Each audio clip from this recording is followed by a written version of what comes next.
What's going on, guys? Welcome to the very first video of 2023. It's January 1st at the moment. I hope you guys are having a good new year. And I was wanting to talk about the very final trade from Bullseye trades this year. So I forgot, like last week, they were actually snuck in one last trade, which started on the Tuesday because the Monday was a holiday. And it was between Christmas and New Year, which is notoriously difficult for trading.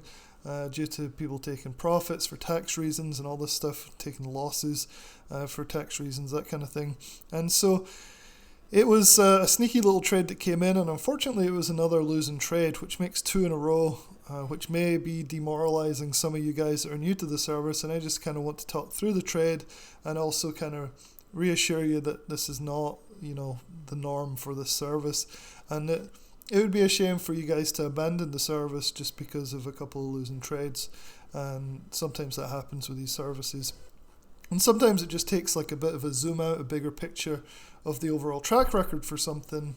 It's a very common mistake for a lot of people, as statistics is not seeing the fact that, seeing the whole picture and that there's lots of winners, and you may actually join and there'll be a couple of losing trades, and it's very tempting to think, oh, this is nonsense, I'm very disappointed. I think somebody said that in the Facebook group. I am very disappointed with this service. I joined in November and the last two trades have been losing. It's like, yes, but the other 40 or something have been winners this year, so you have to kind of see the bigger picture. So that's why I do these videos. It's why I keep these track records, so you can see like the bigger picture when you're deciding whether a service is for you or whether you should continue using a service. So yeah, let's get started. This is the article that I show you guys every video. I'll leave a link to the URL in the description below so you can go through and check out all this for yourself. Most importantly here is the list of trades from 2022. You can go through them. You can see it updated recently. This was the last one that I was just talking about, which was BTU for January 6 calls near $1. And I took a minus 60% loss on this, which is a little bit more than I normally like. I've said in other videos I tend to set my own stops with these as around 50%. I don't really like to hold things much longer than that.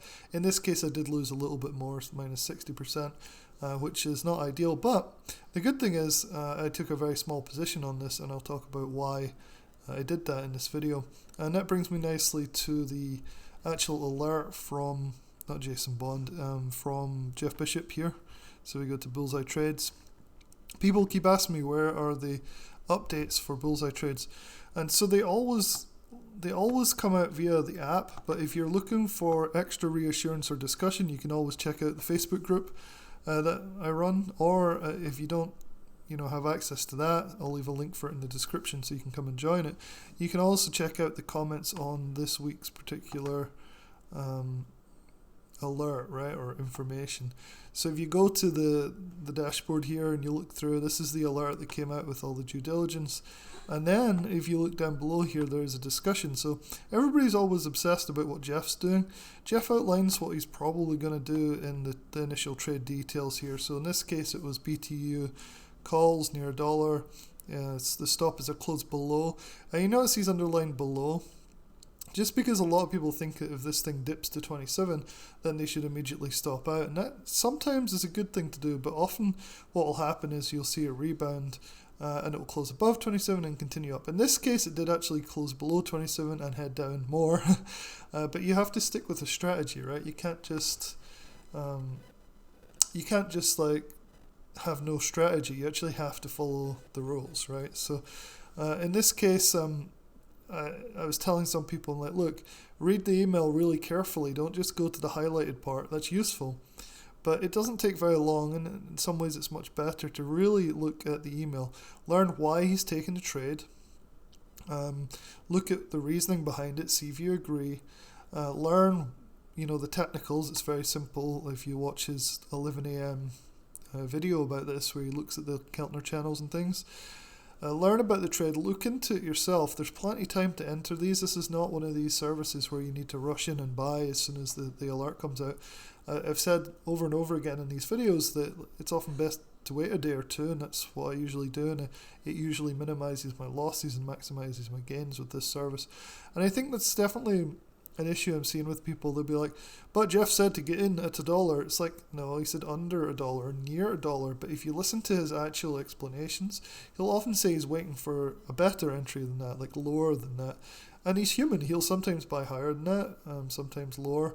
It varies a bit. So I always wait for lower. It means I miss sometimes, but in this case, it really saved a much bigger loss for me, I think. So I'll talk about that as we get into this a little bit more. But one thing I want to point out, and this is why this loss was almost insignificant to me, is carefully read some of his insights. So Jeff's been doing this for 20 years, and I think it's worth taking into account sometimes things when he writes. I have no doubt this will be a wild week. In times like these, I want to size down on these positions and make sure I don't have a lot of risk out there. I expect that the trades I'll make will either be big winners or near complete losers. The problem comes is if you've gotten used to the high win rate with Bullseye trades and you don't read this part and you think, okay, cool, I want to finish the year on a huge win, and you go in with half your portfolio or something ridiculous, and then it goes to 80% loss, then you're going to be really mad and hate Bullseye trades. So in this case, when I read this, I went extremely small and I waited a longer time than I usually do to make sure that I got the lowest possible average that I could get on this trade. Which still means I lost, but I didn't lose nearly as much as if I'd just gone in heavy around the $1 mark. So there's definitely interpretation around these. The trade ideas are usually pretty good. This one was a loser, and let's have a look at see like what happened on this. So I've been looking at other stuff, so let me get to BTU. So this was the biggest problem, right? So this is the biggest drop I've seen on a Bullseye trades ever. It's also one of the biggest drops on this particular stock in the recent history. So you can like zoom out and you'll see that this drop was right after we bought in. So this was a terrible example of a trade. I mean, it's a good example of a trade gone horribly wrong. So let's kind of analyze it a little bit more. So let's look at the original email. It came out on Tuesday, which was December 27th. And we're looking to go long BTU. So here's Tuesday 27th.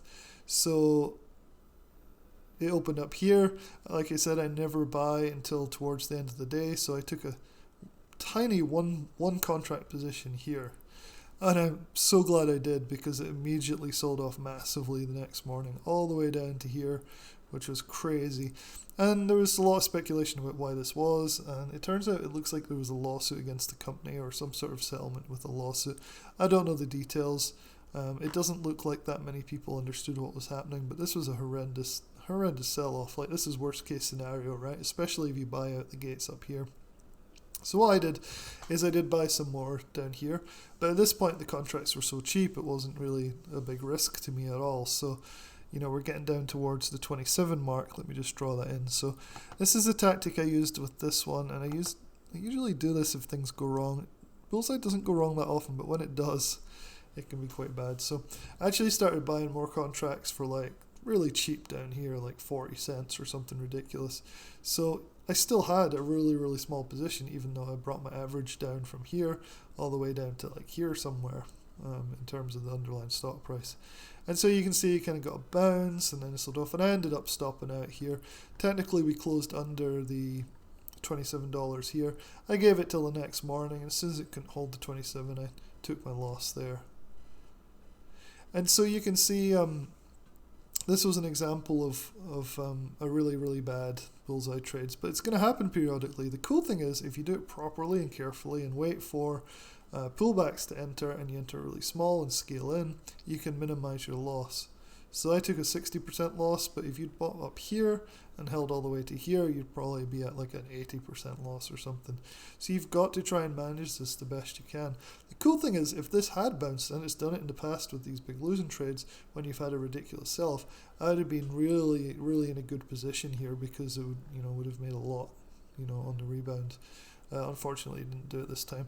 Jeff is still in this trade, so he's breaking his own rules. He's human. People break their own rules. They don't have to follow everything they say exactly. It comes into this idea that really, like, Jeff has a huge account, so he could average down like mad here and hope for a spike next week. But is that what you should do? Probably not, right? I mean, probably you should cut these losers pretty quickly.